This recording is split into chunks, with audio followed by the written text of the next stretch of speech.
नमस्कार. दृष्टी आणि दृष्टिकोनमध्ये मी किशोर आपल्या सर्वांचं स्वागत करतो.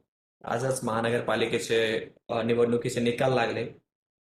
कोणाला किती जागा मिळाल्या, कोणी किती महापालिका मिळवल्या, कोणाचे किती नगरसेवक निवडून आले, हा माझा विषय नाहीये.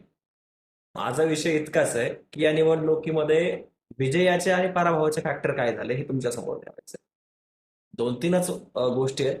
एक म्हणजे मुंबई महानगरपालिका, जे या संपूर्ण निवडणुकीचं आणि संपूर्ण महापालिकेचं केंद्रबिंदू होतं. त्या महापालिकेमध्ये पुन्हा एकदा लक्षात आलंय की मराठी माणूस आणि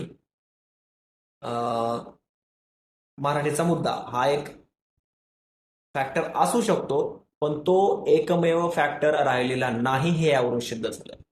कारण पहिल्यापासूनच ज्या पक्षाची स्थापनाच मुळीच मराठीच्या मुद्द्यावरून झाली, महाराष्ट्र नवनिर्माण सेना, राज ठाकरे आणि शिवसेना युबीटी यांची युती झाल्याच्या नंतर बऱ्याच लोकांना असं वाटलं होतं की नाही, आता 100% मुंबई महानगरपालिकेमध्ये या भावंडांची सत्ता बसेल. पण झालं मात्र याच्या पूर्ण उलट. हा, ती टक्कर एकदम टफ झाली, काटेकी टक्कर झाली. पण तेवढं असून सुद्धा शिवसेना आणि भारतीय जनता पक्षाचे तिथं सरकार आलं, म्हणजे त्यांचं महापौर बसेल आता. पण त्याच्या मागचे कारण फक्त मराठी माणूस नाही तर मुंबईचा विकास, त्याच्यानंतर विकास कामं आणि या सगळ्या गोष्टीचा पण एक महत्वपूर्ण फॅक्टर राहिला. आणि सगळ्यात दुसरी गोष्ट म्हणजे अमराठी मतदारांचा फॅक्टर.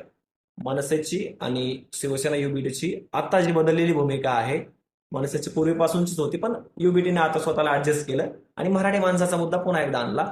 तर तो मुद्दा कुठंतरी महत्वाचा ठरलेला आपण पाहायला मिळतो, आपल्याला पाहायला मिळतो. आणि दुसरी सगळ्यात महत्वाची गोष्ट म्हणजे शरद पवार आणि अजित पवार यांच्या राष्ट्रवादी.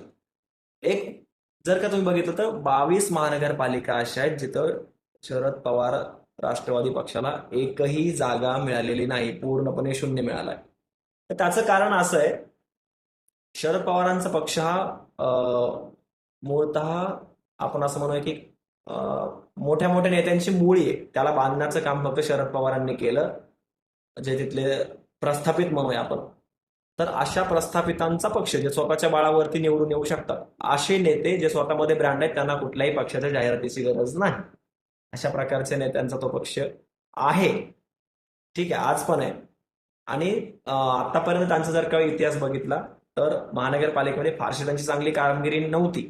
पण त्यातल्या त्यात पिंपरी चिंचवड, पुणे आणि सातारा, सोलापूर यासारखे काही महानगरपालिका आहेत जिथं त्यांचं थोडंफार अस्तित्व होतं. पण अशा ठिकाणी त्यांचं शून्य आल्यामुळे तर त्यांचं पूर्णपणे अस्तित्व जवळपास संपलं. आणि पवार फॅक्टर नावाचं जी काही गोष्ट होती ती मला वाटतं आता उरलेलीच नाहीये, किंवा उरली आहे तर ती किती आणि कुठं ते आपण बघतोय. 7-8 त्यांचे नगरसेवक आलेले जवळपास. त्याच्यापेक्षा MIM मोठा पक्ष ठरलाय मग, आणि ते काँग्रेसपेक्षा पण.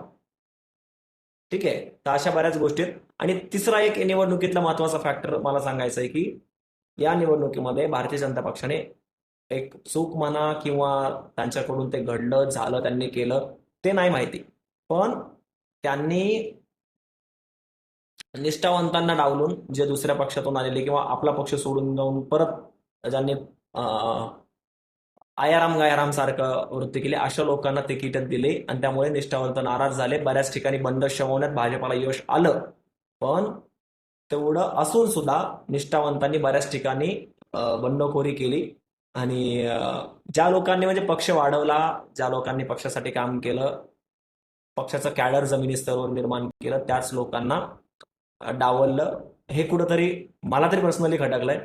त्याच्यासाठी एक शेअर सांगतो की नौरंगे सियासते ये दोहरा तो देखिए, मंजिल मिली उन्हीं को जो शरीके सफर न थे.